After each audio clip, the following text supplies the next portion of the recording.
guys, welcome back to the Weird Kid Show. I am your host, the Weird Kid. This is a video that wasn't going to be a video that is becoming a video. Let me explain. I picked up this statue at a Goodwill for $2.99. It was ugly, but I thought, I can probably do something with this.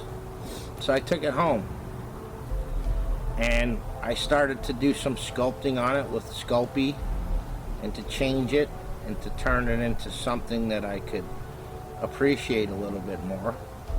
I remember back in like the late 70s, 80s, like early 80s and stuff like that, there was a point in time in the United States when you could go into a mall and they had these smoke shops, and they would sell tobacco products, cigars, cigarettes, pipes, whatnot, and you could actually smoke inside these smoke shops inside the malls. Imagine that, right?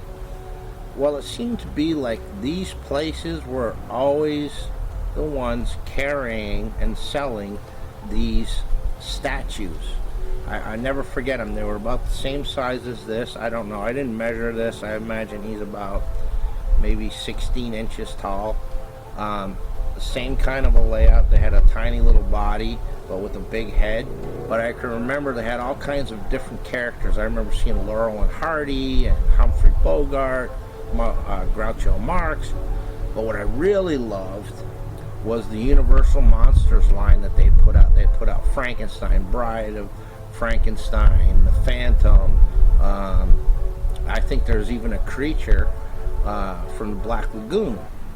And with some further investigation and the help of vintage monster toy expert Clay Sayer, I found out that those statues were made by a company called Esco.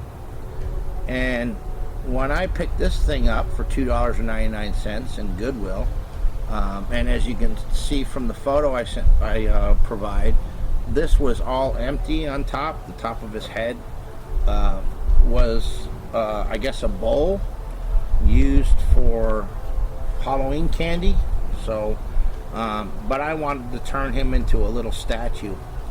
So what I did was I commenced to sculpting on him, putting some Sculpey on him.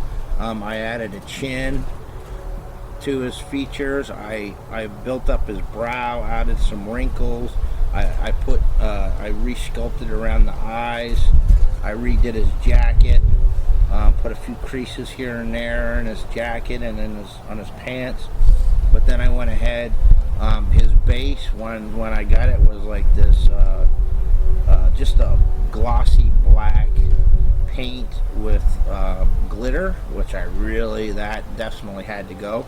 So I did one of my go-tos from my 1/35th scale modeling days, and that was to take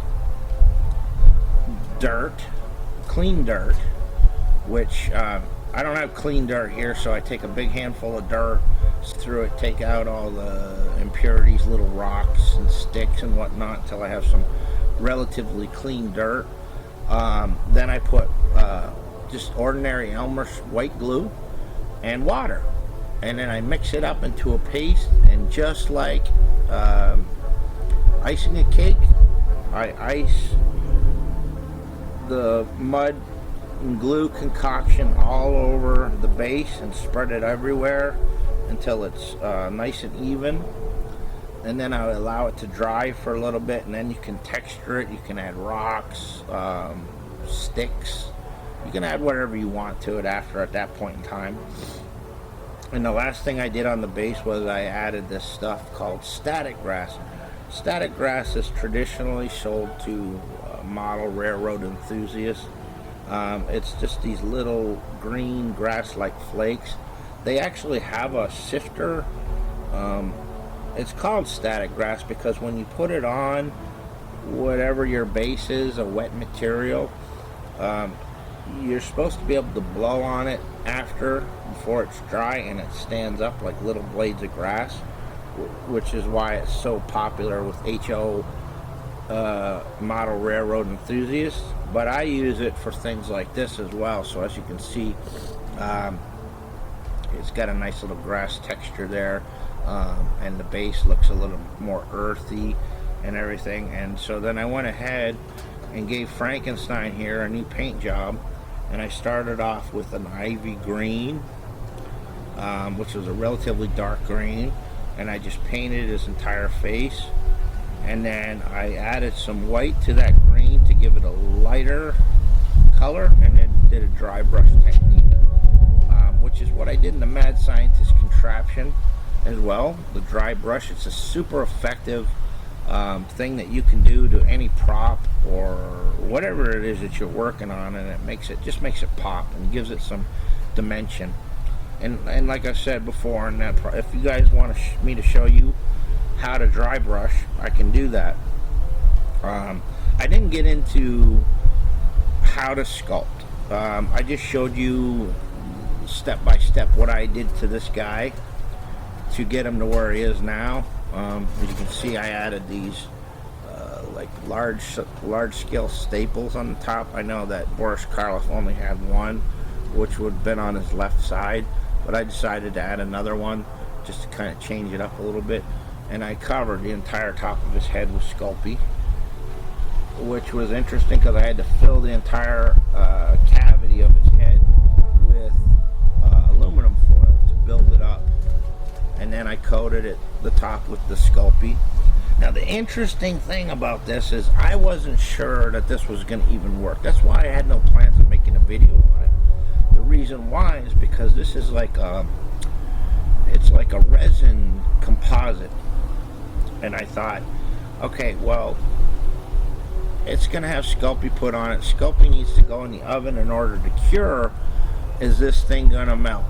Okay, so I guess I was doing somewhat like of an experiment with this thing and not sure if it was going to work. But as I started going into this thing, I figured, you know what, heck with it. We're going to make a video on it, because there's some of you out there that might want to, you know, come across something similar, or it might not even be anything monster related, and you want to turn it into something monster related. You can still do that because Sculpey cures in the oven at 275 degrees, which is somewhat of a low heat, okay? And when I put this in there, I found that it did not damage the statue whatsoever. It didn't melt it at all. The only thing that I noticed was that there was beginning to become sweat from the, I guess it's like a clear coat that they put on for the final phase of making these things, which I was just able to wipe off. It was no problem at all. So there you have it. Now I went from this like cheesy looking Halloween candy holder to what I deem a kind of an Esco looking, I don't know, super deformed Frankenstein statue that I'm happy with the results. You know, he's gonna go in my collection, just kind of hanging out with all the rest of the Franks that I got. But if you want to learn how to do the sculpting, I'm going to provide you the link to somebody on YouTube that I really respect and appreciate, who gives great tutorials on using Sculpey, and that's Anthony, who's also known as Ace of Clay. So you go to him, and he'll show you how to sculpt. But I did this because I just wanted to change it up for myself, but I decided to make a video of it because I want to show you that yes, you can take a resin statue like this, add polymer clay on it, put it in the oven, and it's not going to damage it. You're going to be able to change it into something else. So I hope you like it, and I hope that you guys try it and let me know what you come up with. Let's see some photos. So I appreciate you and thank you. There is a tremendous amount coming. I've got a bunch of stuff in the works. It's going to take a while for me to get everything done before I can make videos. But in the meantime, we've got some really cool interviews coming. We're just going to keep moving. So, again, I appreciate you. Thank you. Until next time, peace.